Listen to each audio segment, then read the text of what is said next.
Hello everyone, তো সবাই কেমন আছো? আশা করছি যে তোমরা সবাই খুব ভালো আছো, আর আমরাও বেশ ভালো আছি। তো একটা ছোট্ট মিনি ব্লগ বলাটা ভুল হবে, একটা ছোট্ট ভিডিওই তোমাদের সঙ্গে শেয়ার করছি, শর্টস বলতে পারো।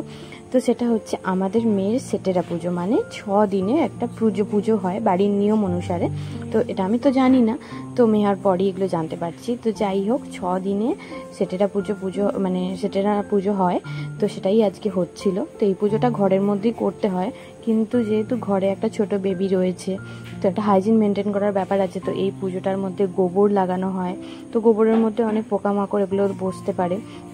তো আর এটা 9 দিন নাকি রেখে দিতে হয়, 9 দিন পর তারপর জলে দিতে হয়। তো 9 দিন অবধি ঘরে তো এটা রাখা যেতে পারে না। আর আমাদের যেহেতু একটাই room, attach kitchen, attach bathroom রয়েছে, আর বেবিও যেহেতু এখন নিউ বর্ন, মাত্র 6 দিনে, তো ওই ঘরে একদমই রাখা যাবে মানে পুজোটা করা যাবে না।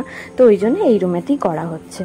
তো এই মুরগি বাতাসা এগুলো পাড়ার সবাইকে পরের দিন দেওয়া হয়েছিল, সাথে আমাদের মেয়ে হয়েছিল, মিষ্টি খাওয়ানো হয়নি, তো মিষ্টি সমেতই দেওয়া হয়েছিল। তো সেই ভিডিওগুলো নিয়ে এই পুজোটা তোলা ছিল, তাই এই পুজোটাই তোমাদের সঙ্গে শেয়ার করছি। আর পুচকি এখন ঘরেতে ঘুমাচ্ছে, খুবই ঠান্ডা, বুঝতেই পারছো, ওকে তো একদমই বের করানো যাবে না, তখন তো হিটের রুমে থাকতো, নার্সিং হোমে। তো যাই হোক, এই ভিডিওটা কেমন লাগলো তোমরা অবশ্যই বলো, এরপর আমি তোমাদের সঙ্গে অবশ্যই একটা বড় ব্লগ শেয়ার করব।